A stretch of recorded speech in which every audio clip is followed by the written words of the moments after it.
शनिदेव के जन्म की कथा। किस कठिन परिस्थिति में शनिदेव का जन्म हुआ और वे न्याय के देवता कैसे बने, सुनिए शनिदेव की महान कथा। जो भी इस कथा को ध्यान से पूरा सुनता है, शनिदेव उस पर कुदृष्टि कभी नहीं डालते हैं, बल्कि जीवन भर शनि महाराज उनकी सहायता करते हैं, रोग दोषों से रक्षा करते हैं, उस पर लगे सभी झूठे आरोप नष्ट हो जाते हैं, व्यक्ति को समाज में सम्मान और कीर्ति तुरंत ही प्राप्त हो जाती है। इसीलिए शनिदेव की कृपया पाने के लिए आप भी इस कथा को ध्यान पूरा अवश्य सुने और वीडियो को लाइक जरूर करें। तो चलिए आपको सुनाते हैं शनि महाराज की कथा। प्राचीन काल की बात है। स्वर्ग के आकाश में भगवान सूर्यदेव अपने असाधारण तेज और प्रकाश के साथ देदीप्यमान थे। उनका तेज इतना प्रखर था कि देवों और मानवों सबके लिए वे जीवन के स्रोत थे। सूर्यदेव का विवाह विश्वकर्मा की पुत्री देवी संज्ञा से हुआ था। संज्ञा कोमल स्वभाव की थी और पतिव्रता थी, परंतु सूर्यदेव के तेज को सह पाना उनके लिए दुष्कर होता जा रहा था। सूर्यदेव के प्रकाश और ताप से संज्ञा दिन प्रतिदिन अधिक व्याकुल रहने लगी। सूर्यदेव अपने तेज में मग्न थे, लेकिन संज्ञा मन ही मन बहुत विचलित थी। एक दिन सूर्यदेव ने संज्ञा से स्नेहपूर्वक पूछा, देवी, तुम इतनी चिंतित और थकी थकी सी क्यों दिखती हो? संज्ञा में साहस नहीं था कि वह सूर्यदेव से अपनी व्यथा को कह सके, परंतु मन में वह लगातार सोच रही थी कि सूर्य के तेज को कैसे सहन किया जाए या कम किया जाए। समय के साथ संज्ञा ने सूर्यदेव के 3 संतानों को जन्म दिया। 2 पुत्र वैवस्वत मनु एवं यमराज और 1 पुत्री यमुना। मातृत्व के बावजूद सूर्य की प्रचंड तपिश उन्हें सताती रही। अंततः संज्ञा ने एक कठिन निर्णय लिया। उन्होंने निश्चय किया कि वे तपस्या द्वारा अपनी शक्ति बढ़ाएंगी या ऐसा उपाय निकालेंगी कि सूर्यदेव का तेज किसी प्रकार कम हो सके। लेकिन बच्चों को छोड़कर तप करने जाना सरल नहीं था।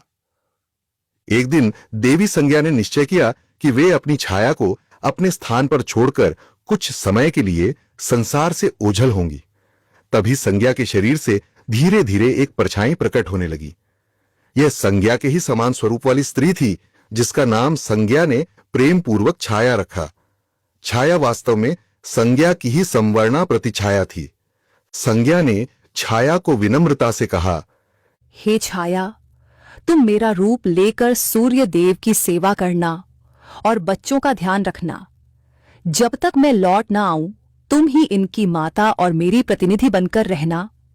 छाया ने विनम्रता से सिर झुकाकर उत्तर दिया, आप निश्चिंत रहें देवी, मैं आपके धर्म का पालन करूंगी। परंतु यदि कोई समस्या आई तो? संज्ञा ने गंभीर स्वर में कहा, यदि कोई बड़ी विपत्ति हो तो मुझे स्मरण करना, मैं तुरंत उपस्थित हो जाऊंगी। किंतु ध्यान रहे, सूर्यदेव को हमारे अंतर की भनक न लगे। छाया ने वचन दे दिया। इस प्रकार संज्ञा अपनी जीवंत छाया को घर और परिवार की जिम्मेदारी सौंपकर वहां से प्रस्थान करने को उद्यत हुई। संज्ञा छिपते छिपाते अपने पिता विश्वकर्मा के घर पहुंची। पिता ने अकस्मात बेटी को द्वार पर देखा तो चकित रह गए। विश्वकर्मा ने कड़क आवाज में पूछा, बेटी, तुम यहां बिना सूचना क्यों आ गई? पतिगृह छोड़ना अक्षम्य है। व्यथित संज्ञा ने उत्तर दिया, पिताश्री, सूर्यदेव के तेज से मैं अत्यंत पीड़ित हूं। उनकी अनंत प्रताप ज्वाला में मेरा जीवन दुस्सह हो गया है। मैंने आपकी आज्ञा बिना ही घर छोड़ दिया, यह मेरा अपराध है। किंतु मेरे स्थान पर मेरी छाया मेरे पति और बच्चों की सेवा कर रही है। विश्वकर्मा यह सुनकर क्रोधित हुए। उन्होंने समझाया कि पति को बिना बताए त्यागना और पिता के यहां आना धर्म के विरुद्ध है। विश्वकर्मा ने आदेश दिया कि संज्ञा तुरंत अपने पति के पास वापस जाए। संज्ञा ने पिता की डांट तो सुन ली, पर मन में ठान लिया कि सीधे सूर्य के पास नहीं लौटेंगी। उन्होंने निश्चय किया कि पहले अपनी क्षमता बढ़ाने हेतु कठोर तपस्या करेंगी। फिर देवी संज्ञा वहां से चुपचाप निकल भागी और उत्तर कुरु के घने जंगलों में जा पहुंची। अपने रूप लावण्य के कारण किसी उपद्रव से बचने हेतु संज्ञा ने वहां एक घोड़ी अश्विनी का रूप धारण कर लिया। घोड़ी के रूप में देवी संज्ञा ने सूर्यदेव के तेज को सौम्य बनाने के उद्देश्य से कठोर तप आरंभ कर दी। वह घोर तपस्या में लीन हो गई। सूर्योदय से सूर्यास्त तक अनवरत ध्यान, ना दिन में अन्न ग्रहण, न रात में विश्राम। संज्ञा का एकमात्र लक्ष्य था कि उनकी तपोशक्ति से कोई ऐसा समाधान निकले जिससे सूर्यदेव का तेज शीतल हो या उन्हें सहन करने की शक्ति मिले। उधर संज्ञा के महल से अचानक गायब हो जाने पर भी सूर्यदेव को जरा भी आभास नहीं हुआ कि उनकी वास्तविक पत्नी वहां नहीं है। छाया ने बड़ी कुशलता से संज्ञा के स्थान पर स्वयं को ढाल लिया था। वह संज्ञा के समान ही बोली चाली और व्यवहार करती, बच्चों की देखभाल करती और सूर्यदेव की सेवा करती थी। सूर्यदेव प्रसन्न चित्त थे कि संज्ञा अब पूर्व जैसी परेशान नहीं लग रही। उन्होंने सोचा शायद समय के साथ संज्ञा ने स्वयं को अनुकूल कर लिया है। इस प्रकार छाया के साथ सूर्यदेव का गृहस्थ जीवन सुचारू रूप से चलने लगा। समय बीतने लगा। संज्ञा के छोड़े हुए तीनों बच्चे यम, यमुना और मनु छाया को ही अपनी जननी मानकर स्नेह करने लगे थे। छाया भी उनके प्रति पर्याप्त ममता दिखाती, किंतु हृदय में वह सदा सजग रहती कि वह मूल माता नहीं है। सूर्यदेव छाया के साथ वैसे ही व्यवहार करते जैसे पहले संज्ञा के साथ करते थे। छाया मन ही मन देवताओं के देव महादेव शिव की परम भक्त थीं। संज्ञा के वचन के अनुसार वह तन मन से सूर्यदेव की सेवा तो करती, पर हृदय में भगवान शिव की आराधना प्रतिपल चलती रहती। कुछ समय बाद छाया एक दिन अप्रत्याशित रूप से स्वयं को गर्भवती अनुभव करने लगी। सूर्यदेव के तेज से वह गर्भ काफी ऊर्जावान था। छाया ने मन ही मन भगवान शिव को स्मरण किया और निश्चय किया कि वह इस गर्भस्थ शिशु के लिए कठोर तप करेगी ताकि बालक को शिव की कृपा प्राप्त हो और कोई अनिष्ट न हो। अब छाया प्रतिदिन सूर्यलोक में रहकर भी घोर तप का पालन करने लगी। गर्भवती होने के बावजूद छाया प्रातःकाल सूर्य की पहली किरण के साथ उठती और भगवान शंकर का ध्यान करती। तेजस्वी सूर्य की किरणें सीधे उनके शरीर पर पड़ती, पर छाया उन किरणों की परवाह किए बिना भूमि पर नंगे पैर खड़ी होकर भगवान शिव का नाम जपती रहती। उनका यह कठोर व्रत कई दिनों तक निरंतर चलता रहा। छाया के इस अटल तप और निर्जल व्रत का प्रभाव उनके गर्भ पर भी पड़ा। सूर्यदेव की तीक्ष्ण किरणें सीधी गर्भस्थ शिशु पर पड़ रही थीं। ऊपर से माता अन्न जल बिना तपस्यारत थीं। इस दुहासह साधना के परिणाम स्वरूप गर्भस्थ शिशु का वर्ण धीरे धीरे अंधेरे के समान काला होने लगा, मानो मां की तपस्या की तपिश और सूर्य की गर्मी ने मिलकर उस बालक को श्याम वर्ण प्रदान कर दिया हो। हालांकि छाया को इसका भान नहीं था। वह तो अपनी साधना में लीन थी और गर्भ की रक्षा व शिशु की शक्ति के लिए शिव से प्रार्थना कर रही थी। समय आने पर छाया ने एक पुत्र को जन्म दिया। उस नवजात बालक ने जन्म लेते ही झोर की क्रंदन ध्वनि के साथ अपनी उपस्थिति दर्ज कराई। यह बालक औरों से भिन्न था। उसका शरीर एकदम श्याम काला था, आंखें तीक्ष्ण थीं और मुख पर अजीब सा तेज था। सूर्यदेव को जब समाचार मिला कि पुत्र का जन्म हुआ है तो वे प्रसन्न हुए और उत्सुकता पूर्वक शिशु को देखने आए। जैसे ही सूर्यदेव की दृष्टि बालक पर पड़ी, उनका मुख आश्चर्य और असमंजस से खुला रह गया। ये क्या है? इसका रंग इतना काला क्यों है? सूर्यदेव के मुख से अनायास निकला। नवजात शिशु का श्याम वर्ण देखकर सूर्य को आश्चर्य हुआ और तुरंत ही उनके मन में संशय के बादल घिर आए। उन्होंने मन में सोचा कि उनकी तेजस्वी रक्त सेना वंश में ऐसा काला बालक कैसे जन्म ले सकता है। पल भर में प्रसन्नता क्रोध में बदल गई। सूर्यदेव की भ्रुकुटी तन गई और आंखें लाल हो उठीं। छाया उनके मनोभाव समझकर घबरा गईं। उन्होंने शांत स्वर में समझाना चाहा, हे देव, बालक का वर्ण संभवतः मेरे कारण श्याम हुआ है। गर्भावस्था में मैंने कठोर तप किया, भोजन भी नहीं किया। शिशु पर शायद उसी का प्रभाव पड़ा है। पर क्रोध में अंधे हो रहे सूर्यदेव पर छाया की बातों का कोई असर नहीं हुआ। सूर्यदेव एक कदम आगे बढ़ाए और गर्जना करते हुए बोले, झूठ मत बोलो। तुम्हें लगता है मैं अज्ञानी हूं? अवश्य ही यह मेरा पुत्र नहीं है। निश्चित ही तुमने मेरे पीठ पीछे कोई छल किया है। सूर्यदेव ने भरी सभा में अपनी पत्नी पर पराये पुरुष से संबंध का घिनौना आरोप लगा दिया। छाया यह सुनकर सन्न रह गई। उनके नेत्रों से अश्रुधारा बह चली। उसने हाथ जोड़कर सूर्यदेव को विश्वास दिलाने की चेष्टा की। स्वामी, ऐसा अनर्थ मत कहिए।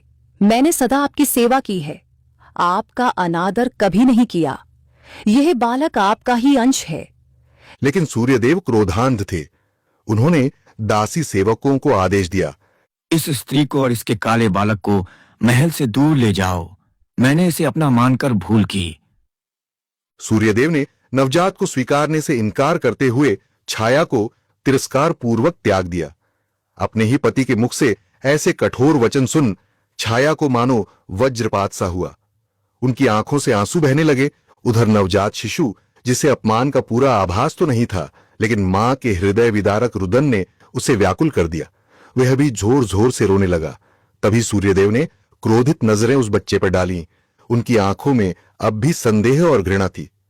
आश्चर्यजनक रूप से उसी क्षण बालक ने रोना बंद कर दिया और धीरे से अपनी आंखें खोल दी। उस शिशु की कोमल आंखों में अचानक एक भीषण अग्नि सी दैवी ज्वाला प्रकट हुई। यह बालक साधारण नहीं था, वह जन्म से ही तपस्विनी माता की शक्ति लेकर आया था।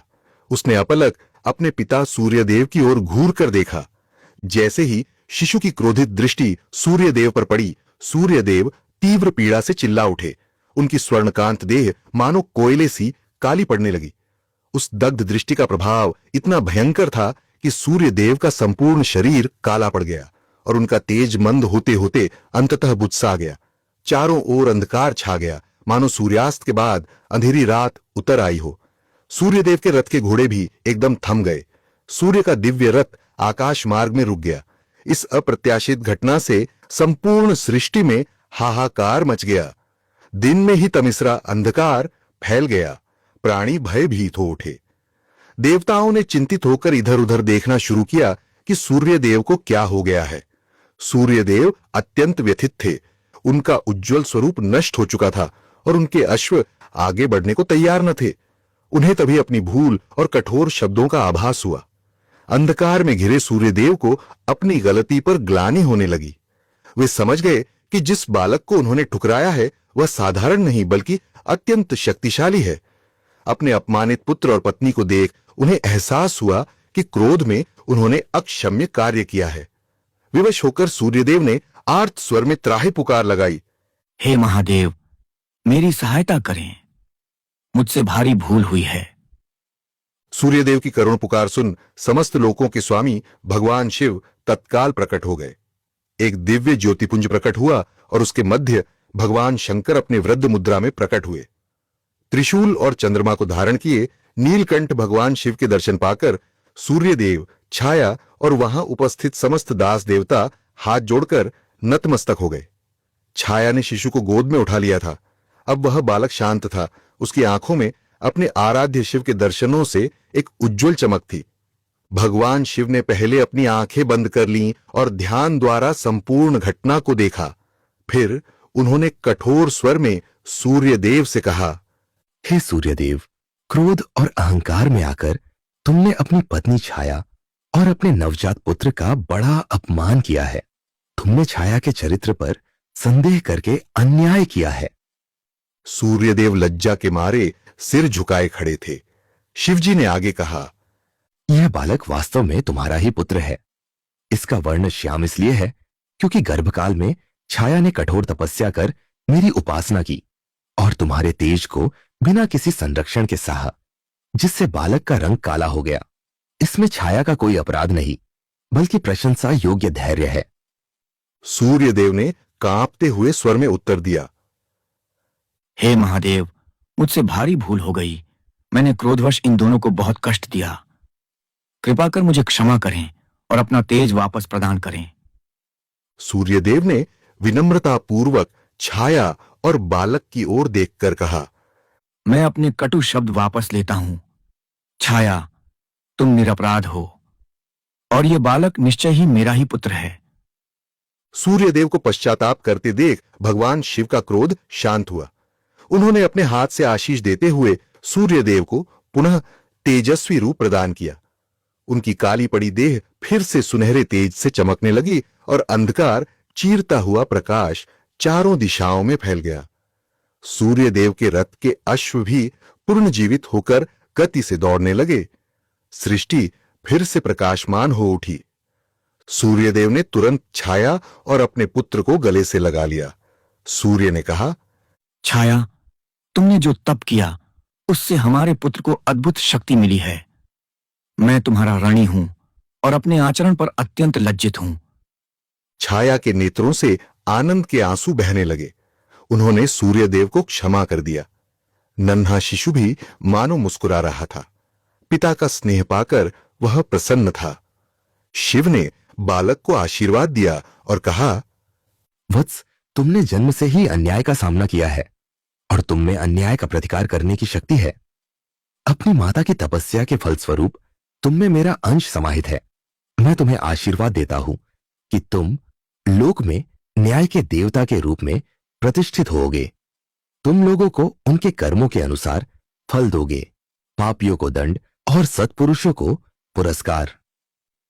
सूर्यपुत्र होने के नाते तुम्हारा स्थान आकाश मंडल में नवग्रहों के रूप में होगा। अन्य ग्रहों में तुम्हारा स्थान ऊंचा होगा क्योंकि तुम कर्मफल दाता हो। अब से तुम शनि नाम से प्रख्यात होगे। शनय, चलने वाले ग्रह। सप्ताह का एक दिन शनिवार तुम्हारे नाम से होगा और इस दिन तुम्हारी पूजा से प्राणियों के कष्ट दूर होंगे। शिव के वचनों ने नवजात शनि को मानो पल भर में युवावस्था का तेज प्रदान कर दिया। सबने अनुभव किया कि उस बालक के रूप में एक महान शक्तिशाली देवता प्रतिष्ठित हो रहा है। छाया ने शिवजी को हृदय से प्रणाम किया और बोली, प्रभु, आपके अनुग्रह से ही मेरे पुत्र को मान मिला। मेरी तपस्या सफल हुई। सूर्यदेव ने भी शिव की स्तुति की। शिवजी ने प्रसन्न होकर अंतर ध्यान होने से पूर्व कहा, याद रहे, शनिदेव प्रजा को उनके कर्मों का न्यायपूर्ण फल प्रदान करेंगे। इनकी दृष्टि से कोई भी कर्म छिपा नहीं रहेगा। तुम सब इन्हें आदर दो। वहां पर उपस्थित जनों ने जय शनिदेव, जय सूर्यदेव और हर हर महादेव का उद्घोष किया। शिवजी अंतर ध्यान हो गए। इस प्रकार छाया के तप से उत्पन्न श्याम वर्ण बालक शनि को भगवान शिव के आशीर्वाद से नवग्रहों में प्रमुख स्थान मिला और वे जगत के कर्म फलदाता न्याय के देवता बने। कालांतर में जब असली माता संज्ञा अपनी तपस्या से लौटी तब समस्त परिवार में पुनर्मिलन हुआ। सूर्यदेव ने भी अपनी गलती से शिक्षा पाई और सभी संतानों को समान स्नेह दिया। शनिदेव अपने पिता सूर्य, माता छाया तथा जगत पिता शिव के प्रति पूर्ण भक्ति भाव रखते हुए अपने कर्तव्य पथ पर चल पड़े। वे न्याय के कठोर किंतु निष्पक्ष देवता के रूप में प्रसिद्ध हुए। गलत कार्य करने वालों पर उनकी दृष्टि टेढ़ी जरूर होती है, परंतु भक्तों एवं धर्मपरायणों के प्रति उनका हृदय दयालु है। आज भी हिंदू धर्म में शनिदेव को ऐसा ग्रह माना जाता है जो प्रत्येक प्राणी को उसके कर्मों का उचित फल देता है। शनिदेव की कथा हमें सिखाती है कि तप, धैर्य और भक्ति से प्राप्त शक्ति से अन्याय का अंत संभव है और ईश्वर के न्याय में प्रत्येक कर्म का फल अवश्य मिलता है। तो दोस्तों, उम्मीद है आपको शनिदेव की यह कथा पसंद आई होगी। वीडियो को लाइक जरूर करें और कमेंट में जय शनिदेव अवश्य लिखें।